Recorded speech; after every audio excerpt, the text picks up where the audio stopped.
Hello, everyone. I hope you're all doing really, really well and that everything's good in your neck of the woods. I'm so sorry for the radio silence. The last 6 to 8 weeks have been incredibly busy for me.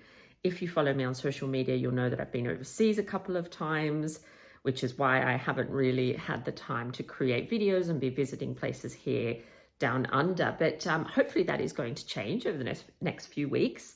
But I just wanted to come on and give you an update and say hello and see how you all are. So if you follow me on Instagram or on my Facebook page, you'll know that I've been overseas a couple of times. So at the end of August, I went to England. I was there for just over 2 weeks. I think it was like 15 days or something like that. It was partly work and partly a holiday and content kind of recording for my social media channels. And so the first week I accompanied an Anne Boleyn themed tour, The Rise and Fall of Anne Boleyn, hosted by Simply Tudor Tours. It was amazing to spend the week just visiting locations that Anne would have visited herself during her lifetime. And it was a lovely group of people and we had a lot of fun. There were lots of laughs. We visited places, but there was also experiences. So we got experts talking to us. I gave a talk as well. So it was a really fantastic week. I got to go to Windsor Castle again. I had not been there since 2009, so that was wonderful to see it again. And we actually had a private evening tour, followed by a glass of bubbles. So it was amazing. And of course, we visited all the favourites. So Hampton Court, the Tower of London. We had 2 nights staying at the absolutely stunning Hever Castle in Kent, which was of course Anne's childhood home, Anne Boleyn. And while we were there, we also popped over to Penshurst Place, another stunning historic site that's not far from Hever at all. And we heard the wonderful Brigitte Webster talk to us about Tudor food. So it was a real mixture of experiences and visiting locations. And it was just a fabulous week. So that was the first week. Then the second week, I stayed with a very dear friend of mine who you met once on one of my videos, Owen Emerson. And we stayed in Haworth. So when we have our little holidays, as we like to call them, we like to stay in different locations. So we've stayed in the Cotswolds before, and this time we thought, you know what, let's base ourselves in Haworth in Yorkshire. So I don't know if you've ever been, but it may ring a bell because it was where the Bronte family lived. So the amazing literary family, Anne, Emily, and Charlotte, plus their brother and other siblings that passed away. It's quite a tragic story, actually, the Bronte story. The father ended up outliving everybody. So yeah, it's quite a tragic story and it's very poignant to visit their house, which is still there, the Parsonage. So it's now opened as a museum and you can go and walk around. It's fabulous. I love it so much. And it's actually where all of them died, except for Anne. I think it's Anne that was away when she passed away. So, but the rest of them died within that house. So you actually get to see and stand in the very spot where not only did they create their incredible masterpieces, but they all died as well. And it's like the signs say, oh, this was where Charlotte died. This is where Branwell died. So it's a very moving experience. And Haworth, the village, is just absolutely beautiful. It's so atmospheric. It's so authentic, you know, it's still got the cobbled street, the sweet shop.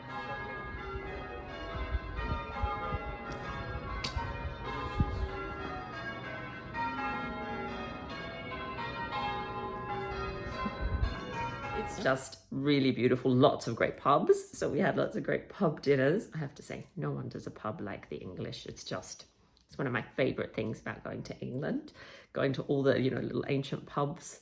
So it was an amazing trip. I decided not to kind of put pressure on myself to record content for YouTube while I was there. I do apologize. I did record for my social media channels, which just involves, you know, on the phone, in portrait, but YouTube requires landscape, as you can see here.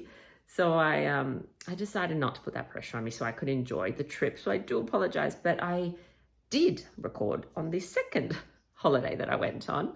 So when I got home, I had about, less than 2 weeks really. And then we had a family vacation to Bali. So I don't know if you've ever been to Bali, which is in Indonesia. It's about 6 hours flight from Sydney. So it's not too bad. It's not 21 hours like the flight to London. So we all went, all four of us, and it was a really lovely time just to relax and do nothing, basically. I was on the go non-stop in England. I always am when I visit because I want to try and get to obviously as many places as I can. So this was really about lying by the pool, reading, going out for lunch and dinner, doing very little else, to be honest. I know there are lots of lovely places there to do sightseeing, but that wasn't really the focus for us on this occasion. So I did film parts of the resort, and I filmed an incredible dinner that we had in Uluwatu where, I'll show you the video because my words aren't going to do it justice. It was an incredible sunset and a great spot to have a bite to eat if you're ever in the area. So it was a wonderful, relaxing holiday, not like my European travels. And so that only came like a couple of weeks, not even, I think it was less than 2 weeks after I got home from England. So as you can see, it's been busy. And then obviously as soon as I got back, I had to try and catch up on lots of work. So I have managed to already get out some new podcast episodes. I have schedule pretty much booked up until the end of the year now in terms of guests.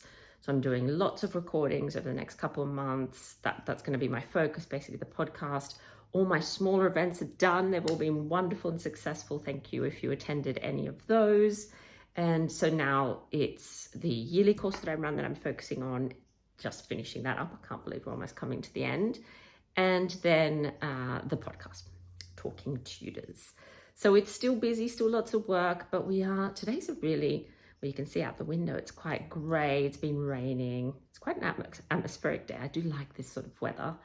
But we are supposed to be, coming up to summer soon. So the temperature's been very up and down here. I don't know what it's like where you are, but it's not our usual temps for this time of the year. It's usually quite a bit warmer. So what I'm going to do now is show you some clips, some videos that I took at the resort. So we stayed at the Novotel Nusa Dua, the lovely 3-bedroom apartment we had with a lap pool. So I'll show you that. I'll show you a bit of us when we went for a walk along the kind of, I don't know if that was ocean or bay, but anyway, you'll see the boardwalk.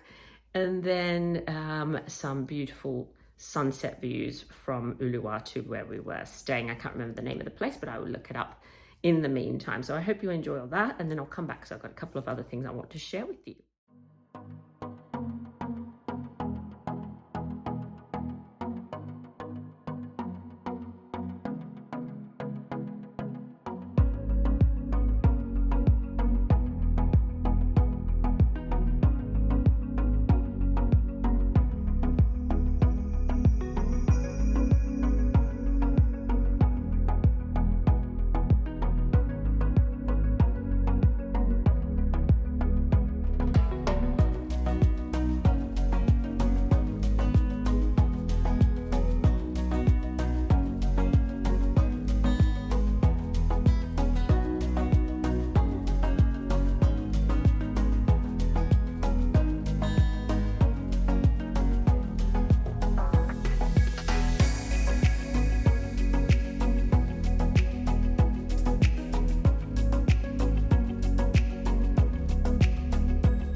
also just wanted to share with you some books that I've been reading and very much enjoying.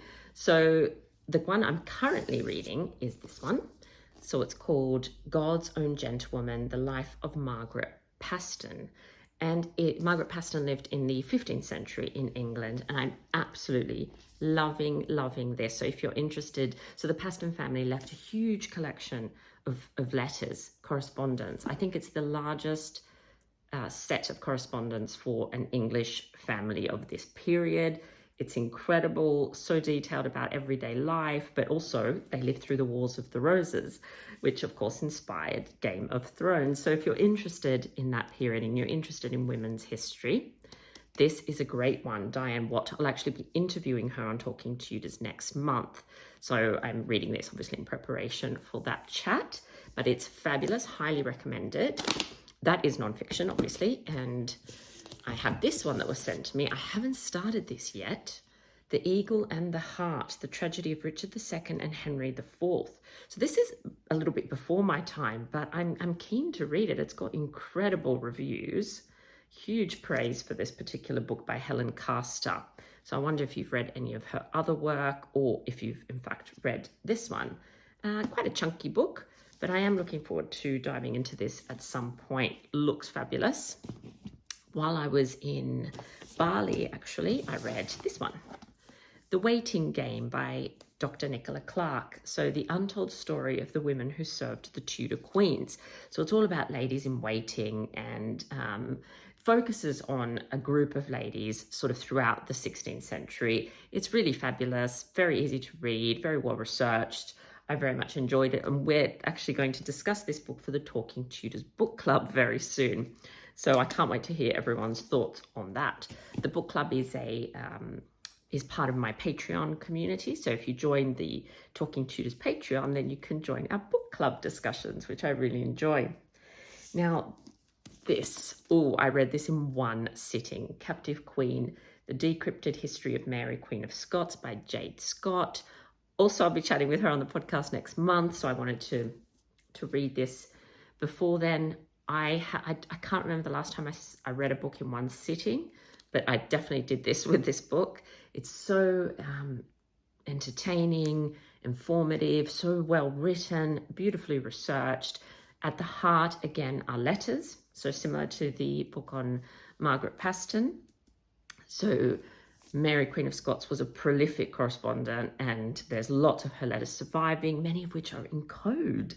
I don't know if you know, in the 16th century, it was very common to send your letters in code because, of course, they could be, read by anyone, intercepted and read. And Mary, Queen of Scots, did not want Elizabeth I knowing everything she was getting up to while she was imprisoned in England for like 2 decades or something. So this is fabulous. It's really revealing in terms of Mary's personality, and I absolutely loved it. Highly recommend it. And you can listen to the podcast episode as well when it comes out. There's one more that I wanted to share with you. I've been savoring this one. This is just, oh my goodness, it's a beauty. And it is There Are Rivers in the Sky by Elif Shafak. Apologies if I didn't pronounce that correctly. And the endorsement on the cover says a masterpiece. It really is. It's a stunning book. It's a novel. So brilliant, unforgettable, says Mary Beard. Somebody else says great, sweeping, enthralling novel. It is stunning. It's such a, I don't want to sort of give too much away, but it's such a unique idea. It's so original. It's so beautiful. It's beautifully written. Some passages I'm just like, oh, love. So I'm going slowly. I'm savoring it. I'm about halfway, I think. But it's just a beauty. I've got another one of Elif's books that I've ordered at the same time. I haven't started that one yet, so I'll keep that to show you next time. So what are you reading at the moment? Let me know in the comments. Say hello. Tell me what you're reading. Apart from books, everyone, there's something else that I love. So give me a second. I want to show you something else. So apart from being a history lover and book lover, I also love Christmas. So I'm like a big kid when it comes to this time of the year. And I've loved it ever since I was like a child. All my early memories are of just being excited over Christmas coming. So, I love to continue those traditions now, even though my kids are both very big kids. we still like to have some fun traditions. And I just received this gorgeous candle art, so I wanted to show you. It's from the German Village shop, which is actually in Harndorf in South Australia, but you can absolutely order online. Let me open it for you. It's just such beautiful quality. Everything's handmade. You can see how lovely all the little pieces are. It's just so gorgeous. And I cannot wait to put this up, probably on the mantelpiece. I think that might be a really nice place. But I want to switch it on and show you, so give me a second. So here's what it looks like with the little light switched on. I think it's so cute and cozy. And of course it'll look better when it's dark, and you can see the little lights. And the lights are such, like, it's a warm light. It's not a kind of cold light. So I love it. It's just the attention to detail, like every little piece is just so beautiful. So I'm really looking forward to the 1st of December when I decorate my house. Well, thank you so much, everyone, for watching this little update. I'm very much hoping to get back into the swing of things, of visiting some nice historic sites here and sharing videos with you much more regularly than I have been doing. So thank you for your patience and understanding. I really would love to hear from you. So say hello in the comments. Let me know what you're reading, what you're up to. Are you a Christmas fan like me? Don't tell anyone, but I've already been watching some really cheesy Christmas movies on Netflix. Normally I wait until at least November, but you know what? I thought it goes by so quick, the sort of festive period, doesn't it? So I'm just going to extend it as much as I can. I won't be doing any decorating until the 1st of December, but why not watch some Christmas movies? They're pretty hilarious, actually, the Netflix Christmas movies. So good for a laugh. So let me know, do you enjoy the period as well? Say hello. And I cannot wait to see you all in the next video. In the meantime, please take good care of yourselves. Talk soon. Bye-bye.